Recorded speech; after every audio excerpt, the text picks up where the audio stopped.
Hello to everyone joining us tonight.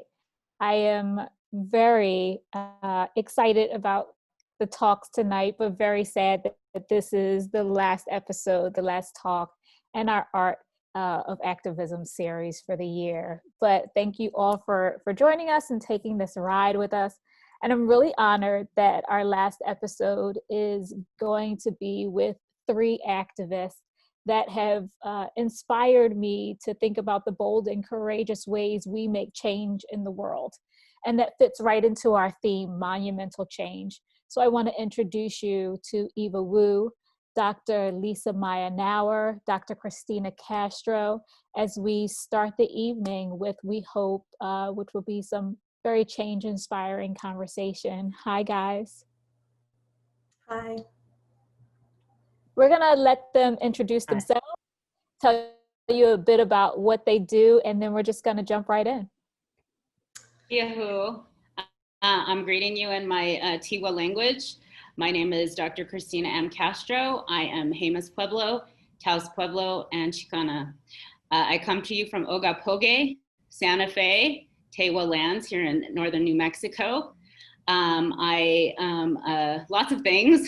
I carry many titles, including mother, social justice warrior, matriarch, Pueblo matriarch, writer, scholar, community organizer, and I am also co-founder of Three Sisters Collective. And we were formed by three women from Taos Pueblo who reside in Santa Fe, New Mexico. And we seek to recenter and rematriate the city of Santa Fe. New Mexico, along with the Southwest, was colonized by the Spaniards way back in the 1500s. And the legacy is something that we as Indigenous people have had to contend with for many years.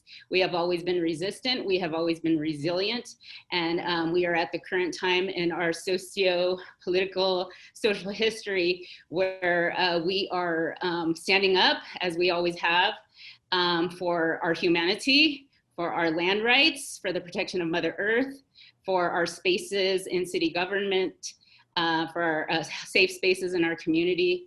And it's been especially more prevalent, this work, in light of current issues that have started this year and have always been ongoing for people of color. But specifically, our work has been centered this year around monuments. So thank you for having us, and I look forward to speaking more with you all. And I'm going to pass it over. Thank you. Ta'a.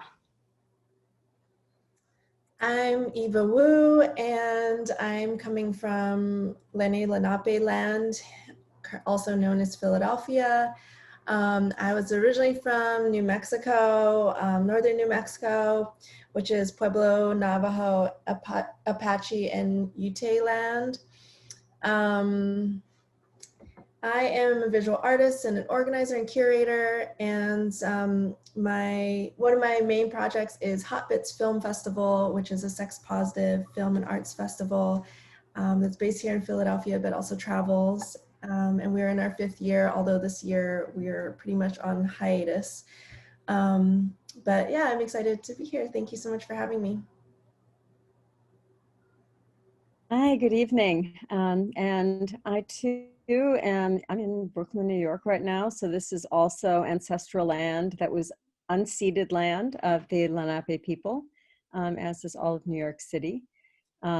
And so many of the groups that I've been working with, including groups that don't have explicitly a social justice mission, I think it's really important that people are beginning to include land acknowledgements, museums, public spaces, my running club, as an acknowledgement that I, at least, am a visitor here. I'm an uninvited visitor to this land. So I teach at the University of Massachusetts Dartmouth, which is situated on unceded ancestral homeland of the Wampanoag people, who still are a presence in Massachusetts, and important to kind of acknowledge that. And I ended up in the academy really through the activist work. I was a founding member of an artists collective called Repo History, as in repossessing history. And it was a group that was formed really in the moment of the Columbus quincentenary, a few years before that, were people really beginning to have conversations about all the hoopla that was going on about Columbus and the 500th anniversary. And that was beginning to, there was, the Quito meeting of indigenous peoples in the hemisphere, and a lot of kind of pushback around the idea that Columbus somehow discovered America. And so a group of artists in New York City came together and thought about how can we really start to, in public space and outside of galleries, although many of the members of the group were artists who worked, had art school training and participated in the kind of formal art world. How can we do this in public space? And so we did a series of projects that the first one was actually in 1992, that were about repositioning and reclaiming historical narratives that either had been misrepresented, had been obscured, had been forgotten. So we did a series of public art projects in New York City. We did some around reproductive histories, including about Dr. Marion Sims, whose statue was one of the monuments that was recently removed in New York City as a result of protests. And doing that kind of work, which was in a way kind of historical and ethnographic, was what eventually pushed me into graduate school in my late 30s.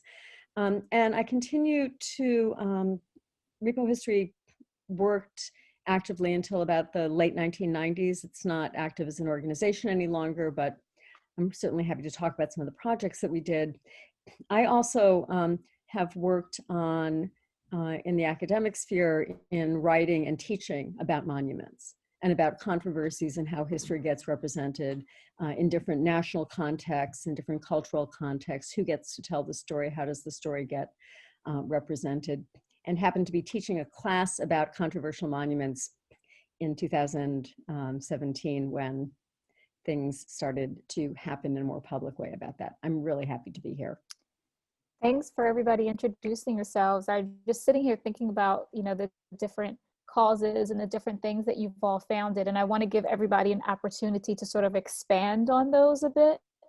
And I want to just let the audience know that we're going to just start jumping right into the resistance to change. Because I don't think you wake up one day and you just assume that you're going to be an activist. I'm not sure if people really understand the things that you guys have done in order to affect change. So let's just start jumping into that. And I'd love to start with Dr. Castro, if she could talk a bit more about the Three Sisters Collective. What's going on with the collective right now? Like, what are you guys struggling with? How did you start that? Tell us some more about it. I think I got first politicized when I first went to college. I come from I grew up in Southern California, even though I've relocated back to my ancestral lands. But it wasn't really until college that I even knew that Native people did prolific things. I mean, we don't learn about those in school, right? I didn't even know Native people wrote books till I took a Native American lit class in college when I was like 20 years old. And that totally blew my mind because I had read books all my life and I had been, spent my childhood in the library. And I don't think I ever read a singular book written by an Indigenous person. So college was like kind of my first awakening. And I think my second big awakening was in Standing Rock in 2000, what are we now, 16? It's been 16. I went twice. And I remember my traditional mother from my Taos Pueblo told me that it's really great that you traveled all that way, and I'm sure it was impactful, but guess what? There's a lot of issues we have right here in our backyard. Everything from environmental extraction, missing and murdered Indigenous women, where New Mexico has the highest rates, to the long-term effects of radioactivity from Los Alamos National Labs up in Los Alamos.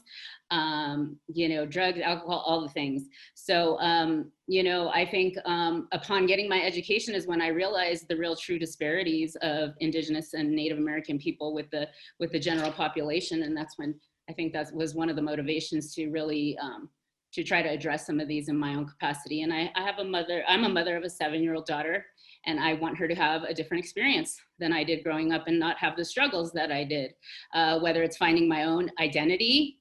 My whole life has been a return to my traditional knowledges, And my education has actually afforded me the opportunity to return to my tribal communities here in New Mexico. And so our work is really right now concerning, starting this year in June, there was the movements going on around the country. We started to see monuments falling. And here in northern New Mexico, we have monuments that are dedicated to really vicious colonizers that did brutal things to my people specifically. That started with the Spanish, and then it moved into the United States occupation. We have monuments in the city, erected an obelisk to Kit Carson, notorious Indian killer, responsible for the Long Walk, many things, the Long Walk of the Navajo, displacement of many indigenous people during those Indian wars. And so part of our work has been focused this year on removing some of these racist honorings of genocide, basically. And it's been pretty contentious. The main obelisk in the plaza, which was a war monument that actually had an inscription on the side that it was dedicated basically to the killing of savage Indians in these territories, that came down on Indigenous Peoples Day this year. And that was a concerted effort. It was a community-wide effort due to the fact that our mayor had announced in June, mid-June, that these monuments were going to come down, and was also going to form a Truth and Reconciliation Committee. That never happened. The monuments didn't come down. And most recently on October 12th, about a month ago, they came down. Great. And that was by the hands of the people. So that's what's happening in the city, and it's literally opened a Pandora's box. Lots of contention, which is still playing out. Some folks have been charged with destruction to that obelisk. One of the first arraignments were actually today, and you can find more information in the Santa Fe New Mexican news source if you would like, although they actually have been responsible for some really smutty journalism and fear-mongering and attacking people or attributing them to this destruction. And it's been really contentious and unfair the way that they have portrayed the situation. And so, yeah, it's really interesting to be a part of these times, and the advocacy and advocating as Indigenous people for humanity is still a thing in America. Just basic humanity seems to still be an issue in this country. How are you safeguarding yourself during these times? Because it seems, although, you know, we know you're doing the right thing, and bravo for that, but you still, you know, you have a family, and I'm sure you have a community that you're trying to protect as well. So like what's been put into place to make sure people are as safe as possible? Absolutely nothing. And in fact, our news source, our main news source in the city, has been a source of, been a part of the problem, I should say. And our mayor's lack of addressing these issues and speaking out against white supremacist groups, coming after activists, coming after my organization. We are still waiting to hear some sort of a word from the top down that this is unacceptable, whether it's from our news sources or our city leadership. So this lets you know that the struggle continues for people of color in our own homelands, and Indigenous women who are standing up all across the Americas and beyond, Indigenous people, for our rights, for our humanity, for access to the clean water, clean air, for protection against COVID. Which is directly and disproportionately affecting Indigenous people. This is modern day colonialism, and we need to name it and call it what it is. I just want to let the audience know that we're going to speak as freely as possible tonight. And I know that we won't have enough time to cover everything that these three women are doing and have done. We'll be talking about a lot of the past, present, and the future aspects of their activism, but we will be sending out a newsletter so that you are able to look up more information about the collectives and the things that they're doing, and find out ways that you can not only learn more about it, but help support them as well. And I know that sort of leads into Dr. Knauer, because a lot of your work has been done in the past, but I think that those effects are the things that a lot of activists stand on now, and we still do remember. And I'd love you to talk a bit more about repo history, because I thought that was a very, very interesting program. Sure. And I also, if I have time and I can do it in another response to a different question, I realized that there is some current work that I'm involved in, which is on markers and the lack thereof of the genocide in Guatemala, which is where I've been doing research in indigenous Oh, communities please in do. If Guatemala you'd for the like last to 10 talk years. about that instead, Yeah. please Well, do. I'll talk a little bit about repo history. So we started out, we did a series of projects doing alternative historical markers. We took a very standard kind of, size of a parking sign. And at first we thought we were gonna have to do this clandestinely. We were like prepared to go out in the middle of the night and, make these in quantity, put them up on the street post, because we were doing this in Wall Street. We decided to do the financial district as our first project because it's the center of US capitalism, one of the centers of global capitalism, as much as the United States is no longer the single hegemonic power. It was the site of the encounters between the Dutch and the indigenous inhabitants. It was where the first slaves in New York were brought and were sold, and there was a slave market there. So we were talking about histories that people didn't want to, didn't know about. I mean, nobody has taught about the Great Negro Plot of 1741 and the fact that enslaved Africans and free Africans were hanged for a false conspiracy for attempting to, start a slave revolt, which of course they would have been fully justified in doing that. But in fact, the people who were the so-called conspirators probably hadn't done that. We wanted to mark the site of the slave market, which is on Wall Street, not far from where the stock exchange currently is. And, to talk about in front of one of the banks, Jacob Astor and the Hudson Bay blankets and the trade of furs with, again, a very unequal kind of exchange.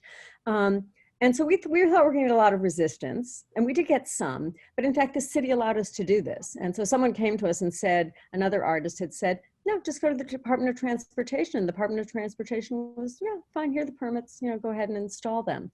But there was pushback from, the stock exchange, from some of the businesses about what was being marked. But that was something that we had come to expect. And I think that the idea of marking what is no longer there was something that we were one of the groups that pioneered. And that's work that I'm very proud of. What is and what isn't marked. And so in some cases, the absences and the silences are as telling as what is there. The plaques, the markers, the brass, the bull on Wall Street, all of the things that are these kind of iconic parts of the built environment and the landscape, but what do they lie upon? And the idea of this kind of history as a palimpsest. So, those statues and those monuments that are taken down are on top of things, right? The Spanish, when they colonized, Central America, they tore down, to the extent that they could, the Mayan temples, and they built churches on that spot. So that was part of how you instilled Christianity, because people would go to what was a sacred place, and there was a building there. Well, what they didn't know was that the Mayans who built those churches under forced labor encoded parts of their cosmovision in the number of steps that you had to walk up to get to a cathedral. So there were numbers that were very significant in terms of, the Maya calendar system and the Nahuals. So that's something that, kind of connects the work that I've done and the academic work that I'm doing, combination of academic and activist work. I have to be careful in academic settings to not talk about it too much as activism, so it doesn't sort of get discredited. But, talking with people, and it's still very problematic for people to talk about the genocide. This is something that happened, 40 years ago. The armed conflict ended in 1996. We're talking about massacres that occurred in the 1980s, most of the large-scale massacres that aren't being marked, but people clearly carry them in their memory. And so there is this debate and discourse in Guatemala, no hubo genocidio, there wasn't genocide. And so there's still a certain investment in at least 250,000 mostly indigenous people killed, entire villages, over 600 just wiped off the map, that this didn't happen, or that it wasn't a genocide. So I think that that's something, the wounds are still there, clearly, and the silences and breaking those silences is a real challenge. I'll stop there No, because I no, want no, to that take was great because get we're just time going to for, keep wrapping around. And yeah. I happen to notice that Dr. Castro is making comments in the chat. So if people want to have another space to see, you know, how we are remarking to one another, please do look at the chats. Yeah. But I definitely want to get to Eva because I think the work that you're doing reminds me of like the shifting conversations that we're having about these things in contemporary art.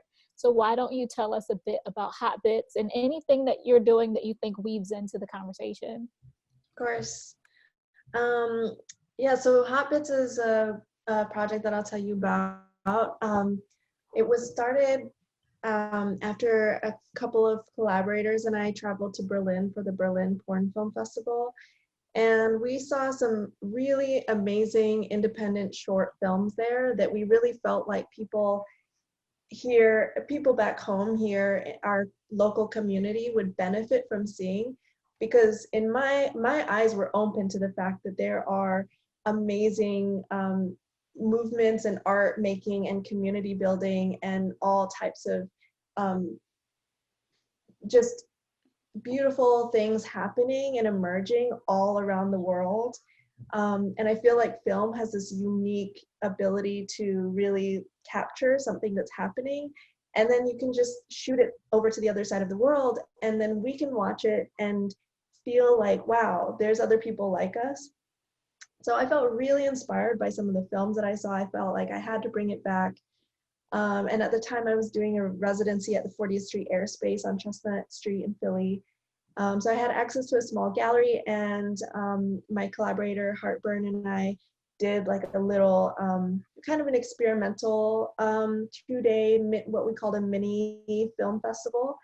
And we had performance art and visual art and the films and food and a space to cuddle and, you know, hang out with one another, touch physically if you wanted to, and then an after party. And we had really intentional speaking at the beginning, setting intentions for how to interact with the art, because people are really making themselves very vulnerable. They're really putting themselves out there with this type of art.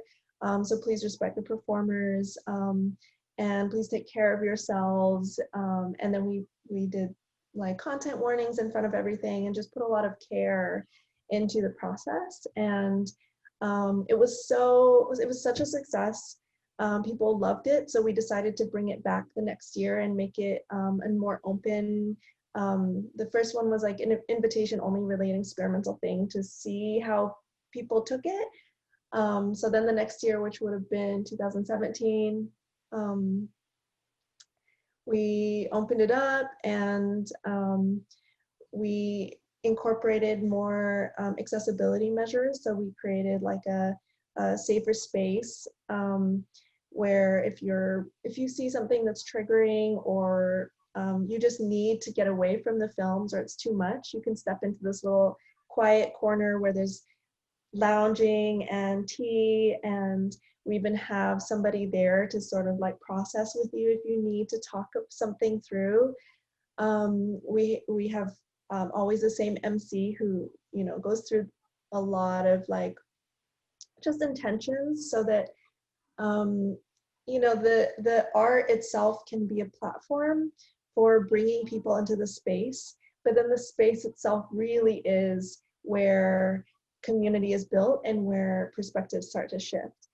And then the curating process is super, super intensive, and we look at so much films, and we have a whole team for curating and talking over, like making sure that the representations are really diverse, and we're always talking about and thinking about, you know, in mainstream porn world, like not only are the acts often very unrealistic, it's often exploitative, it's always like following this tired script, and people of color and trans people and everybody else is sort of fit into some really fetishizing, dehumanizing niche.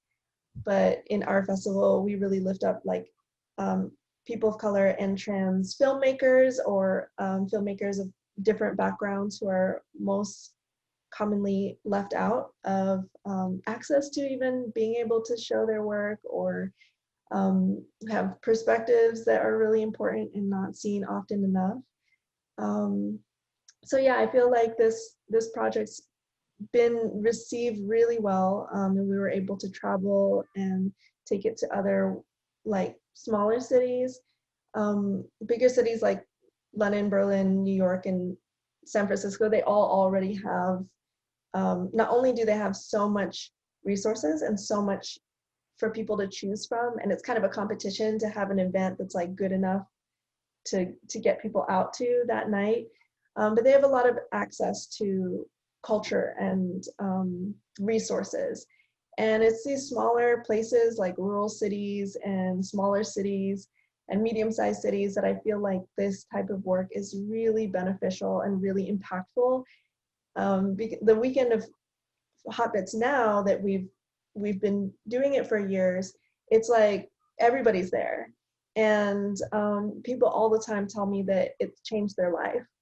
And I sometimes, the first time I heard that, I thought, oh, you know, did you see some art there that changed the way that you think about porn? And actually you realize that porn can be a really positive thing. It can be educational, it can be political, it can show all different types of ways of having intimacy that's, you know, not prescribed. And actually I realized that, you know, that the art, the quality of the art and the intentions that we put into the space are what draws people to the space. But actually what changes people's lives is being in the space and connecting with other people there. So that's why I also have my own personal art practice. I make visual art, and my visual art is in service of liberation always, and always trying to depict what is the world that we want to see. I'm very like, I really appreciate that Dr. Castro and Dr. Knauer's work is like paying attention to the past, paying attention to the, you know, what's happening. My work is always almost like looking towards the future. Like how can I depict or physically manifest in real time the future world that we want to exist in, where there's no sexual and gender repression, where there's no racism, where all the, you know, everything is supportive of life and art in that future. I mean, so yeah, I could also go on. Yeah, you know, we are, because I do want to get into some of your work with mural arts, with Power Map, but we, you know, full disclosure, we all had a very lovely discussion about a week ago when we came together to talk about what we wanted to sort of try and, you know, tackle tonight. And it really made me think about an exhibit that I had seen a few years back at the Birmingham Museum of Art. And it's called Third Space. And it's really based on the English scholar Homi Bhabha's quote. And I just want to read that because I want us to start to think about that and how we sort of like reside in that space and how your work may fit into that. But a third space is defined as a space that challenges our sense of the historical identity of culture as a homogenizing, unifying force, authenticated by the originary past, kept alive in the national tradition of the people. And I think that all of you are doing work that creates this third space where you get to put in the actual history, right? You get to allow your people, your community, our country, our history, our land to have a say in where it's been and what it's been through. And I think that, Eva, you're doing that. I hate to like put you right back on the hot spot, but with Power Map and with a mural that you helped create along with Mural Arts for the LGBTQ community. So if you want to discuss that a little bit, I'd love to hear how the mural came about and what it looks like. So I didn't actually do a mural. I did an activation of an existing mural. The existing mural is on the side of an LGBTQ community space downtown Philly, which is super important. It's like been around for a long time, and it's just such a good resource. And then back in 2003, Mural Arts commissioned an artist to make an LGBTQ themed mural on the side of the building. And the muralist that they chose is actually a straight cis woman. And she's not even a straight cis woman who's like on the side of the LGBTQ community, you know, with like all gay friends. She's just like a straight cis woman living her straight cis life. And the models that she used in the mural are all her friends and family mostly. And when I looked at the mural, I felt like, even without knowing this history, I felt like I knew this because I saw these men in cargo shorts holding hands, and I was like, gay men don't really wear like long shorts like that. And sure, there are, you know, gay people have a multitude, you know, within them and can wear whatever they want, but I didn't feel like it was truly representative of how I felt like our community would want to be seen. So I made a more contemporary and, you know, very embedded in the LGBTQ community type of vision, which features all gay, queer, trans people. And I also made a zine that I have right here that has interviews with a lot of the models that are in the image that I made. And we're just talking about identity and representation, visibility and authorship, and thinking about being somebody outside of a community. And as a white person, I'm biracial, but I'm also living in a very light-skinned body, and I receive white privilege, meaning I'm a white person in this world, and I'm living in Philadelphia, which is majority Black. And when I'm making art, I'm intending for that art to be representational of the demographics of the city. And at the same time, I find myself in this in-between place. I'm hired by Mural Arts and paid, and Mural Arts is commissioning me to engage community. And there's this like slippery dynamic that I feel like social practice artists get into, where we occupy a very privileged position and we're sort of expected to extract value from the actual culture makers, which are people of color and working class people and LGBTQ people and people, you know, on the ground who are not really seeing the benefits of that like paycheck. So my zine is kind of like an attempt to give a direction for how a non-Black person of color or a white person working towards social justice, working towards racial justice, can really do that work and share in that wealth and share in those resources and actually give a platform and not just sort of promote ourselves and further extract and further really colonize these communities in the name of like art or in the name of social practice art. Thanks for that explanation. I'd like to move on to Dr. Castro so we can talk a little bit more about what you're doing. And I keep saying it, and I know that it just seems, I don't know, it sounds so ridiculous to me when it comes out of my mouth, like, why aren't we knowing what's happening on the reservation and to Indigenous people? But I think you can't help but continue to ponder why that information doesn't reach a general public. You know, what are people trying to be so disingenuous about? And maybe you can just speak to us about the things that we don't know, or just touch on something that you'd like us to know more about, because it's like the tip of the iceberg. Like, what's most important to you right now that we know about? And give us some facts on that. Educate us.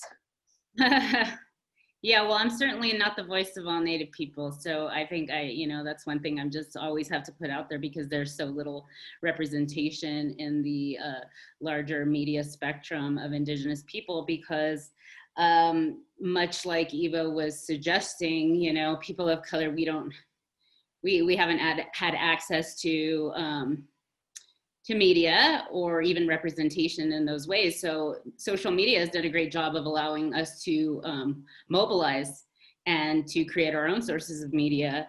And representation is really important to me right now because, I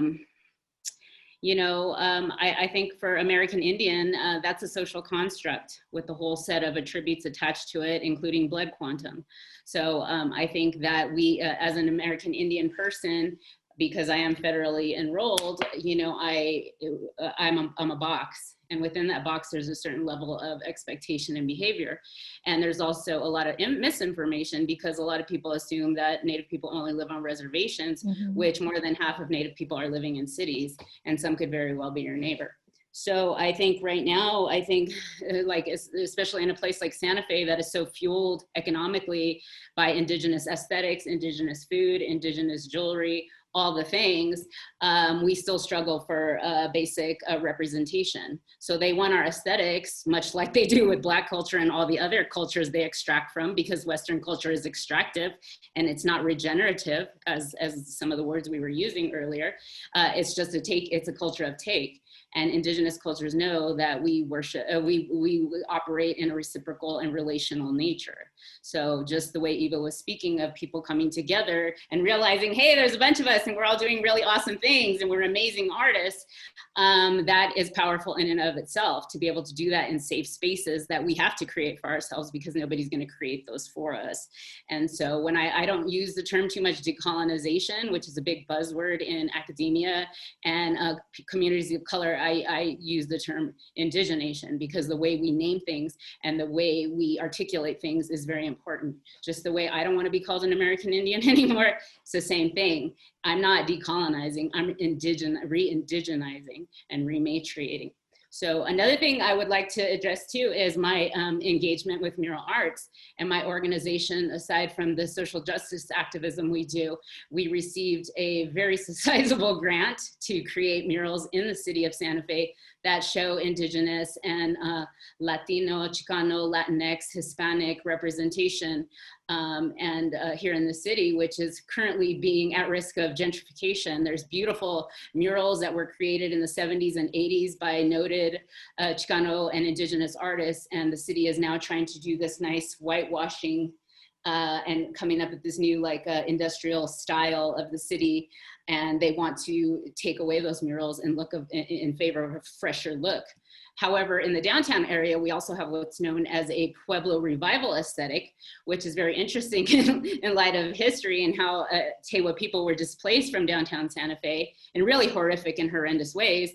And now they would like to, they have a term for our aesthetic, which is called Pueblo revival, which is really sick if you think about it, because Pueblo people and indigenous people from this area can't even afford to live in most of Santa Fe.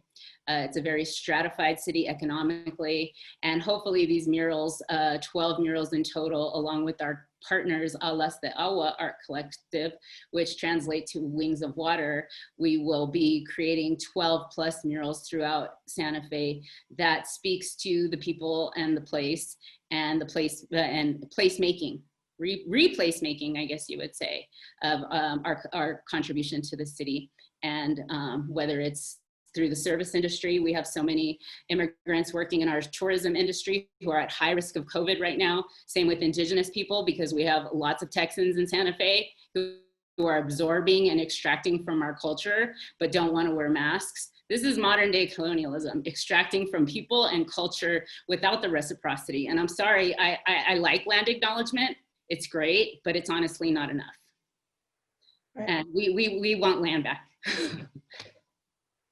That's a really good point. I don't want to force you to do it, but we're using the chat box.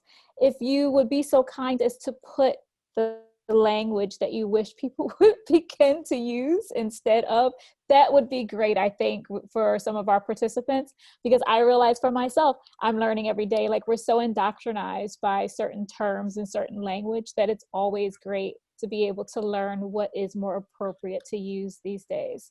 And I realized, Dr. Knauer, you said something that I wanted to get back to, that just referring to things as activism all the time is something that could discredit you in academia, which I did not know. I just wondered if you could like expound on that a little bit. Well, that there's this fiction that, and I think it is a fiction, that you have to be, that there's something called objectivity. And I don't believe that. And I teach my students that I don't think there's any such thing, that we all occupy positions, that the way we see the world, that no one's new, there's no knowledge that's neutral, and there's no knowledge that doesn't come from a subject position, right? So how I see the world, how I understand it is shaped by who I am, my race, my gender, my social position, my age, my education. This doesn't mean that I can't see other things, but that I need to be honest about that, right? So as Eva was saying, right, how we are perceived, in the world, that the privilege that we hold for a variety of reasons, from class, from education, from gender, from race, from age, kind of a mixed bag if you're an older female, but still, right, white skin privilege, and the way that we benefit from white supremacy, whether or not we want to, I think are things that we all need to be really careful about.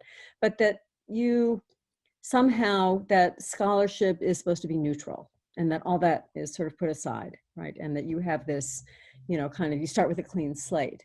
And that somehow if you have taken a stand on something, and public, I mean, we saw this with Professor Stephen Saleta at the University of Illinois Champaign-Urbana, who was fired while he was a tenured professor for something in a social media post about boycott, divestment, and sanctions, right, about BDS.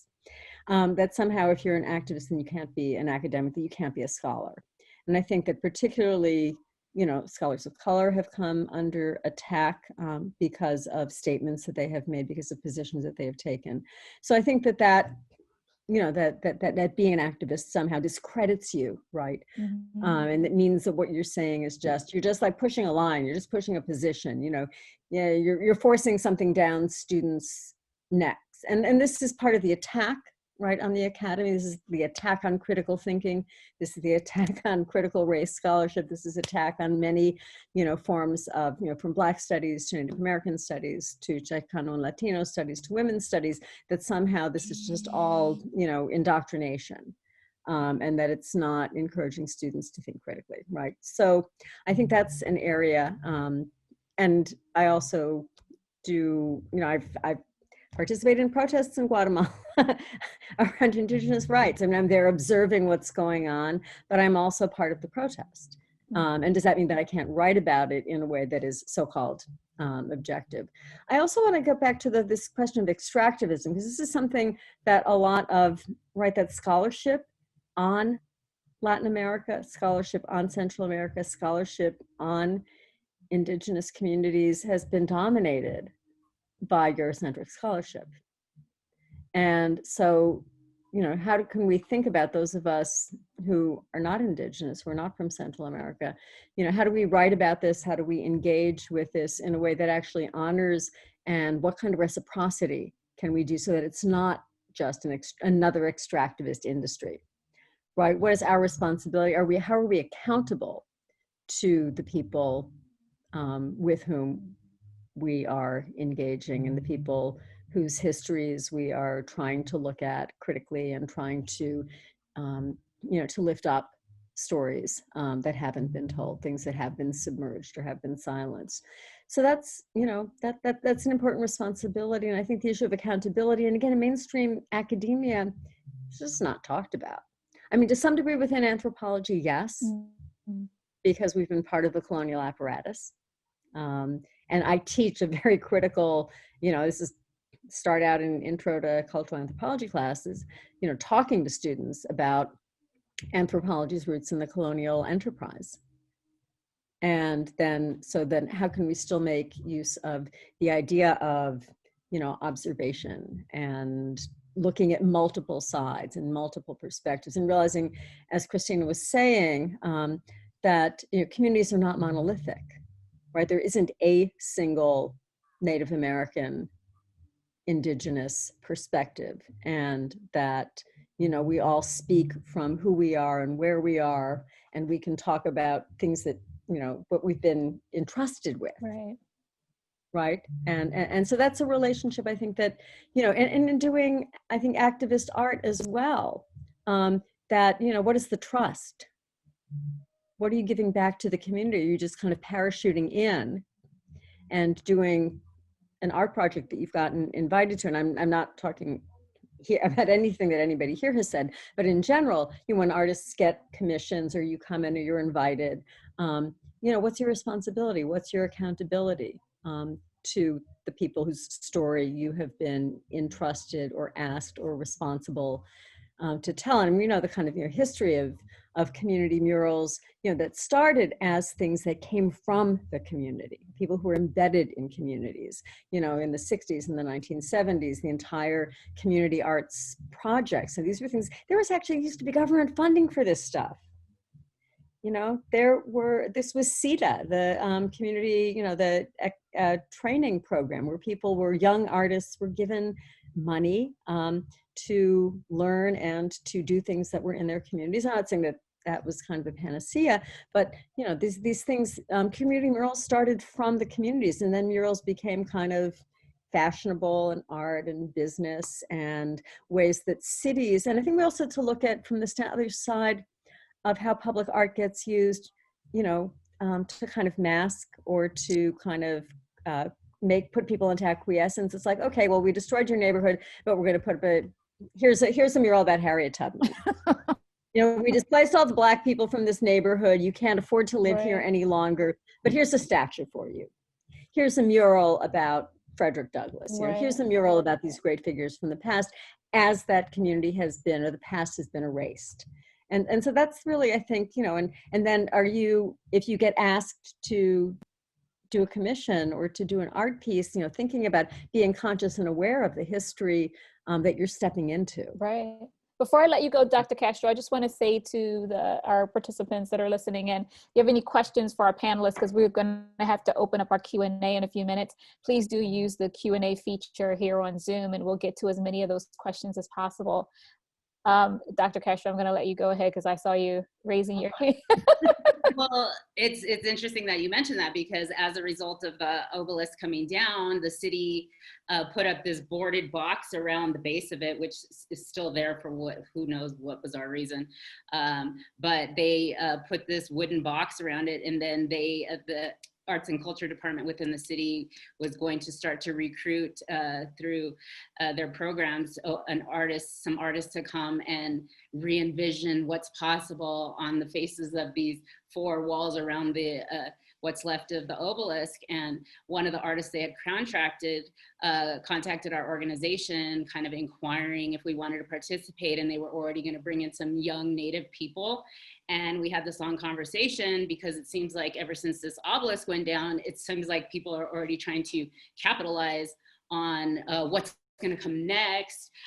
We have one organization called the Architects of Santa Fe, and they want to apply for a Mellon grant to re-envision what's going to replace this obelisk. The city's trying to bring in artists to put what I call the paint on the lipstick campaign. And they're like, it looks ugly. There's this big box in the center of our city. And I was like, well, maybe people need to sit with the ugly box in the center of the city and sit with the discomfort. How do you think Indigenous people have felt since that monument was erected in the late 1800s? We've had to sit with that ugly.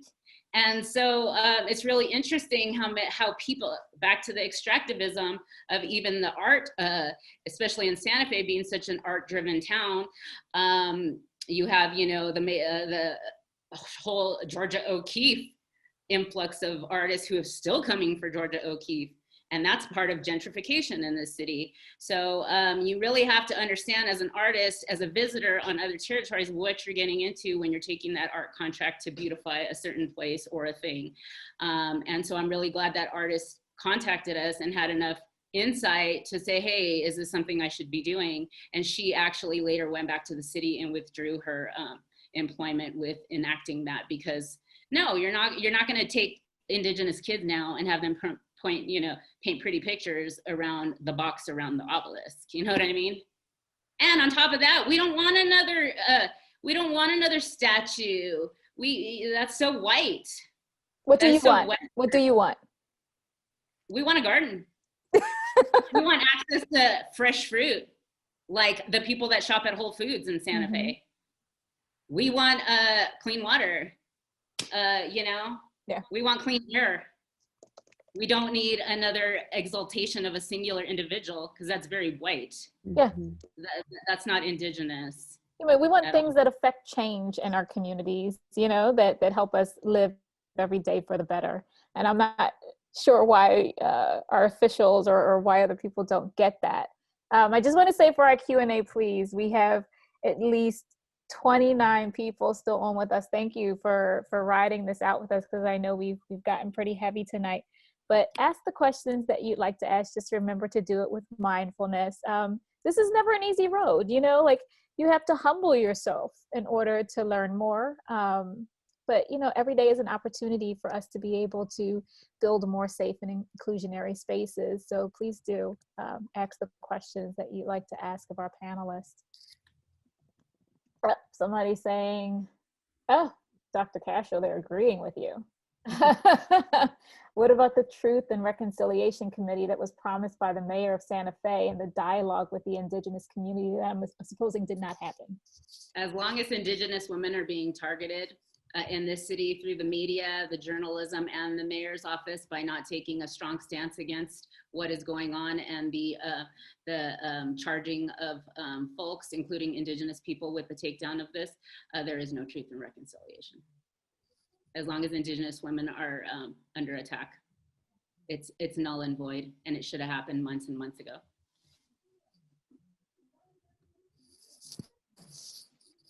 We have a question coming through Facebook. Let me bring this up. Okay. This is a question for Eva as an artist. What measures do you take to ensure that your work includes proper representation? This is a really hard question because there is never going to be a proper representation. It makes me think about all the years of portrait photography that I did. And I really felt like every time I was documenting somebody, that there's a way in which photography just inherently is not deep. It's capturing like the skin level version of everybody, which is an important part of everybody's experience, but obviously everybody is so much more than the shape and color of their body. So I feel like maybe proper representation isn't, I don't know like exactly what that is or what it would mean, but I feel like for me it's about the process and a proper collaboration. What is a relationship that you have with the person that you're working with, or the community that you're working with? Is it your community? Are you from that community? Why, ask yourself why you're invested. Are you invested because that's your neighbors and because you're mutually invested in each other? Or are you interested in them because those people are more interesting than you and you're boring? Like, no, that's again extractivism. So yeah, thinking about how to share resources and not just like in a transactional way, but how do you really embed yourself in I guess it's not really activism, but just being a member of a community. Like, how do you embed yourself in a community so that you share the same interests, and everybody has a different life experience, but you're making sure that you are available for contact. For instance, publishing somebody's image isn't always going to be safe for that person. So that person should have control over their image. And that consent is ongoing. So it can be taken away at any time. So, somebody might have said at first, yeah, you can use my image for your show. But then later, something changed in their life, something changed in their mind, and they don't want to anymore. that's great. You need to be contactable so that they, you know, you need to be in touch with people so that they know and have control over where their image is being placed, where their image is being shown, and when and where and if you're doing that. And if you're making money off of that, you need to be sharing that money, if not all of it and more. Because as somebody who works with portraiture and representation, my career is basically being built with other people's images, other people's bodies. And I think that that's a power dynamic that is really important to be really, really intentional about. I always come back to, like, I want to work with the people who I'm closest to. I want to continue to work with my family members, my closest collaborators, my neighbors, my community, people who I really, really trust and have relationships with. And that way I'm being able to be held accountable. So yeah, I hope that that's helpful. Yeah, I mean, we're putting in the chat room, we're talking about consent, and I think this is just such an ongoing struggle. Like, we see it everywhere. You know, Carrie Mae Weems is a photographer that I love, who questions what I call like the harvesting of these portraits by slaves. Like, who owns these? Do you own this representation? How you tried to seek out the families? And then we also have, you know, I just finished a thesis paper on ledger drawings, and then you have artists on tribal lands. It's like, there, you know, when you get to understand why these things were done, the context that they're taken out of, it begins to just, for me, it's upsetting. It angers me to know that we're not trying. Yes, ledger art, you know, and I love Dwayne Wilcox, who is an artist who takes that and takes a contemporary look at ledger drawings to see how that fits into modern society and culture. But it begins to be, who owns what? You know, are we taking the proper rights away from people? I'm sorry, Dr. Knauer, what were you going to say? Well, I was just thinking about, you know, there's a big, oh, look at that. It's beautiful. Yeah, not directly related to the issue of ledger art, but about ownership. With one of the Mayan women's groups that I've done some work with in Santiago, Zacatepecas in Guatemala, who are a group of weavers. And there have been issues about weaving designs and foreign companies that have come in and have copied weaving designs and then sell, you know, mass-produced items that are traditional designs and patterns. But so the issue is, though, it's not, this goes to something we were discussing in the ownership, it's not individual ownership. Right? I mean, in some cases there are patterns that might belong to a particular person or to a family, but they're collective. Right, so that the patterns that are used in weaving in a particular town belong to the indigenous people of that town. And so the idea of getting intellectual property rights, and so to what extent do you engage with the, you know, Eurocentric legal system, but to get rights that protect your right to your weaving, your designs, your patterns as part of cultural patrimony. So this has been, you know, this has been a huge issue. I know that it's not only an issue in Guatemala, it's an issue in so many indigenous communities, this idea of appropriation. So as, you know, Dr. Castro was talking about how, you know, Santa Fe becomes this kind of brand, right? And that you go and you study, you know, pottery here and there, and you make your own work, but that draws upon these designs, and, you know, and questions of cultural appropriation. So I think this is something that I'm really glad to see that so many indigenous communities, both individual artists, but communities and groups of artists, are really trying to, you know, protect this heritage. We have, you know, a few more Q&A. I'm sorry to sure. interrupt you, Dr. Now. I just wanted to see if I can get to as many of these Q&A questions before we have to wrap up. But we have Gabriela Moreno, who is asking, how can she start to have these conversations in their communities? Are there any suggestions? And I think that's feels like a loaded question, doesn't it? It's like, how do you begin? How do you begin? Talking all the time with everybody. I think starting with your students, as you know, Gabriella mentioned, I mean, that's a great place because most of our students don't know anything about this. You know, I teach in Massachusetts. I have more diverse students than I did 15 years ago when I started at the university, when it was primarily white students.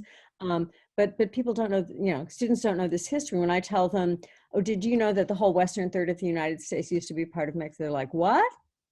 Yeah. Like, we didn't know that. Oh, there was a war?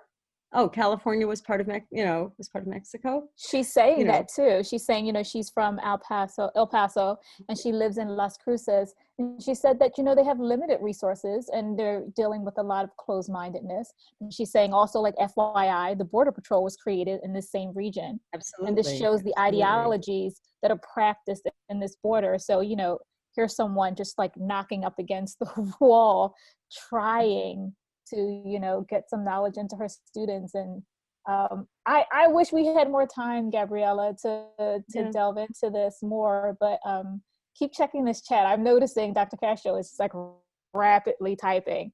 My responses here. I can answer the second question from an art history perspective. Yes. What would you like to see done with these monument statues that are being taken down? Do you feel they should be preserved to look back on in the future as an educational tool? You know, our city had several months to take them and encase them and whatever, they worship them in the dark night, you know, under the full moon, whatever the hell they do. But you know, at this point, it's the giant phallus in the center of our plaza is now in 3 or 4 parts. So, you know, I don't know what to say. They don't mean any, I mean, the power is what they put into them, just like the money, just like the dollar. It's as much power as you put into it. And so they created these, they can take them down is what I think. The more I thought about it, people of color, we don't need to be on the front lines anymore. We shouldn't. We got to rebuild our communities.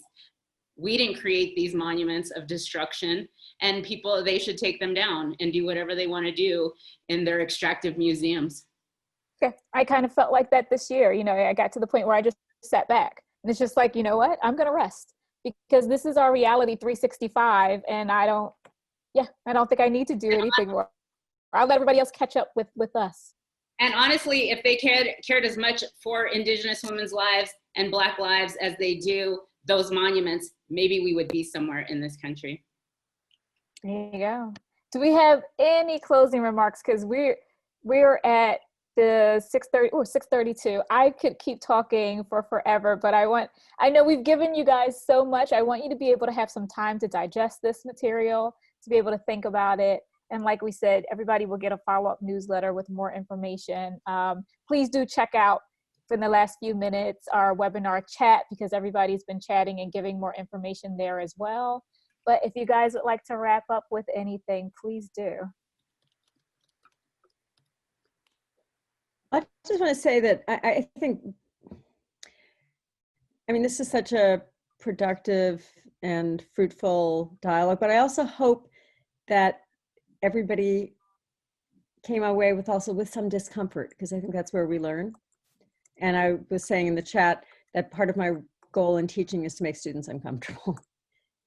If everybody walks away from a class, and this is also like, this is, you know, Bertolt Brecht in art. The idea of the play is not that the audience achieves some kind of catharsis at the end, that at the end of the play, you have more questions than you started out with, right? And so the role of the radical artist in Brecht's knowledge was to provoke, you know, not to comfort. I mean, yes, we need comfort, we need spaces, we need all of the things that, you know, help us in this insane world. But part of our role is to be, you know, provocateurs in ways that can push change. So I hope that we've done some of that, and just to kind of echo, you know, what we're sort of saying to each other and here in the chat, you know, that Black lives matter, that Indigenous lives matter, that trans lives matter, and that we all have a responsibility to not just to say these, but to live these, you know, every day. And to take more action. I hope that people come away from this discussion feeling motivated to take on, you know, everybody's small part in every day making a difference and doing what they can. because there's so much work that needs to be done. Right, you wake up and you say, what can I do today to dismantle white supremacy? Exactly. Thank you all for joining us. This has been an extraordinary chat. I wish I had more time to speak to all of you, but I appreciate all of the knowledge that you have dropped on us this evening. I just want to say to everybody watching, please do join us December 8th, where we'll have a discussion about Power Map, which is the project that reimagines some of the mural art's older murals through a modern lens. And look, if you've lived in Philadelphia, you know what we're talking about. I'm really excited for this conversation. I'm excited for this to happen because it shows you how progressive mural arts is trying to be when we can take a look back at our own work in our own city and say, hey, you know what, perhaps we need to have a conversation about where we're at right now, perhaps, and not just, you know, where we've been. But I appreciate everybody joining in, and until next time, everybody be safe, have you know, a lovely evening, and try to do something to change your community. I'm not going to say change the world. We're always saying change the world. It's too big. Try to do something to change your community. And sometimes that is simply just learning more about the people that live around you and that inhabit those spaces with you. So good night, everybody. Thank you so much, Ginger. Thanks for joining us. Good night.